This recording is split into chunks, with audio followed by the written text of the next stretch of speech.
Vamos a pasar ahora a calcular la media y la desviación de una distribución de probabilidad. Vamos a usar el mismo ejemplo que antes, ¿vale? El ejemplo del dado. Copiamos la tabla que teníamos hecha antes y lo que vamos a hacer aquí es calcular cuál es la media de esta distribución. Entonces, ¿qué significa eso?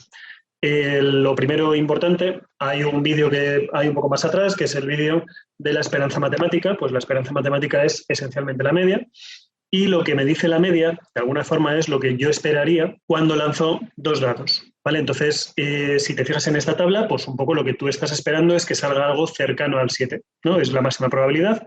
Te recuerdo además que la gráfica subía y bajaba, ¿vale? En la función de probabilidad. Y no esperaría que saque, bueno, por supuesto un 1 seguro que no. Tampoco esperaría un 2, no esperaría un 12, pasa de vez en cuando, pero no me lo espero. Y aquí llega un poco lo que comentábamos antes de las variables continuas y discretas. Entonces, ¿cómo se calcula la media en una distribución? Para empezar, se coloca así, ¿vale? Ya abandonamos esta notación, que es la que utilizábamos en estadística. Y fíjate que aunque la fórmula va a ser un poco fea, vas a ver luego que no tiene tampoco mucho misterio. La fórmula simplemente lo que dice es que multipliques cada xk por su probabilidad pk y que lo sumes todo desde que k es igual a 1 pues hasta el número de datos que tengas ahí. Entonces, ¿cómo se aplicaría esto al ejemplo que nos trae? La media va a ser igual y empezamos, primera variable, podemos considerar este 1, no pasa nada, ¿vale? Porque su probabilidad es 0, probabilidad del 1 es 0, más el 2 por su probabilidad, que es 1 de 36, más el 3 por su probabilidad, que esto es 2 de 36, y así sucesivamente con todas ellas hasta que lleguemos a la última, que es 12 por 1 de 36. Para llevar a cabo esta operación, pues lo más sencillo va a ser volver aquí a Excel y fíjate que lo que tenemos que hacer simplemente es multiplicar cada una de las variables por su probabilidad, ¿vale? Repetimos la operación para todas ellas y al final lo que hacemos es la suma de todas estas multiplicaciones. Y como era de esperar, al final el resultado es simplemente 7. ¿Qué significa esto? Que el valor esperado al lanzar dos dados y sumar las puntuaciones, insisto, como era de esperar, es 7. No tiene por qué ser el de mayor probabilidad, ni mucho menos, depende un poco de qué tipo de experimento hagamos, pero sí es verdad que yo ya más o menos por la forma de la distribución, que es muy simétrica, ¿vale? Arriba y abajo, te recuerdo la gráfica, yo sí esperaba que fuese más o menos 7.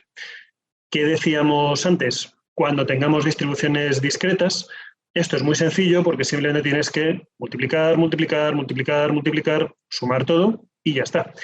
Cuando sean continuas, esta formulilla se convierte en una integral, ¿vale? Y eso ya pues depende un poco de qué tipo de integral tengas. Como veíamos en estadística, también se puede calcular la desviación típica, ¿vale? Vamos a calcular la varianza primero y la varianza, que aquí se llama sigma cuadrado, simplemente es la suma de la distancia desde xk hasta la media al cuadrado, nada más.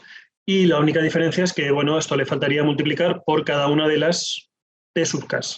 Entonces, fíjate que esta resta es para que esta varianza simbolice cuánto te estás desviando de la media, ¿vale? Qué diferencia hay entre cada uno de los datos y la media. El elevar al cuadrado es para que todos sean positivos y no estés sumando cosas positivas y negativas que se podrían cancelar entre ellos. Podría haber mucha desviación y, sin embargo, que se cancelen positivos y negativos y ahí multiplicado por la probabilidad. No lo vamos a hacer aquí, pero se puede demostrar que esto es lo mismo que el sumatorio de xk al cuadrado multiplicado por pk y al final le restas la media al cuadrado, que recuerda un poco a esa formulilla que utilizábamos en estadística. Fíjate que aquí no estamos poniendo los sumatorios, los numeritos, ¿vale? Pero simplemente es pues desde k igual a 1 siempre va a ser igual hasta n y desde k igual a 1 hasta n, siempre y cuando no haga falta para nada, pues esto se puede quedar sin problemas así. Y al final lo que vamos a hacer aquí es el sumatorio de las x al cuadrado por la probabilidad. Nos venimos aquí y fíjate, vamos a hacer esto un poco más pequeño, este de aquí también.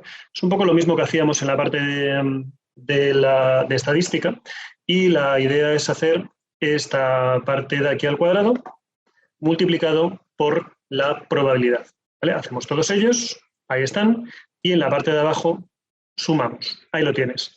Claro, para hacer la varianza, ¿qué tienes que hacer? A esto hay que restarle la media al cuadrado, ¿vale? Lo que teníamos en la formulilla de antes, que es 5,83. Y la desviación, que ahora la colocaremos en el documento, es la raíz cuadrada de este número, que en este caso es 2,42. Como decíamos, ahí tenemos el numerito colocado, ¿vale? La varianza es 5,83 y la desviación, que te recuerdo que era simplemente la raíz de la varianza, ¿vale? La raíz de sigma cuadrado, pues al calcular esta raíz cuadrada, el resultado es finalmente 2,42. ¿Vale? Entonces, ¿qué me dice esto? Pues me dice que lo que yo esperaría, por decirlo así, es un 7 más menos 2,42. O lo que es lo mismo, todo lo que esté entre 7 menos 2,42, que es más o menos pues 4,6 o algo así, y 7 más 2,42, que es más o menos un 9,4, ¿vale? 42. Entonces, yo esperaría que saliesen cosas entre esto y esto. Es un poco lo más normal que puede pasar aquí, es que salgan cosas entre este y este, ¿vale? Esto es lo que dice la desviación y la media.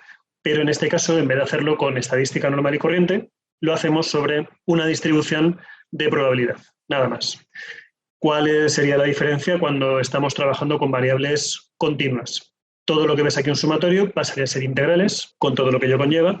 Este sumatorio también sería integrales y esto requiere ya otro tipo de técnicas distintas que no tienen absolutamente nada que ver, ¿vale?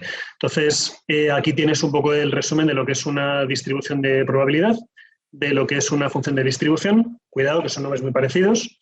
Una de las dos, la función de probabilidad, te marca cuánto vale la probabilidad para cada uno de los valores posibles y la función de distribución lo que hace es que va sumando todo lo anterior, de forma que va acumulando todo lo anterior.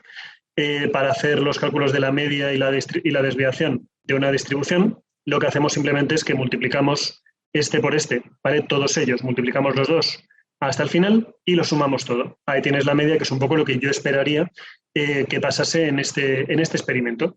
Y para la desviación tienes una formulita muy parecida a la que hacíamos con estadística, que consiste en elevo este al cuadrado y multiplico por este, elevo este al cuadrado y multiplico por este, y así todos ellos, sumas todos los valores y le restas la media al cuadrado.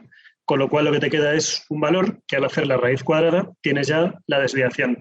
Y eso te da un poco el margen de normalidad en el sentido de que yo sé que en una distribución como esta, que la teníamos aquí, yo sé que lo más habitual es que pasen cosas entre el 4, 4, algo o así, y el 9.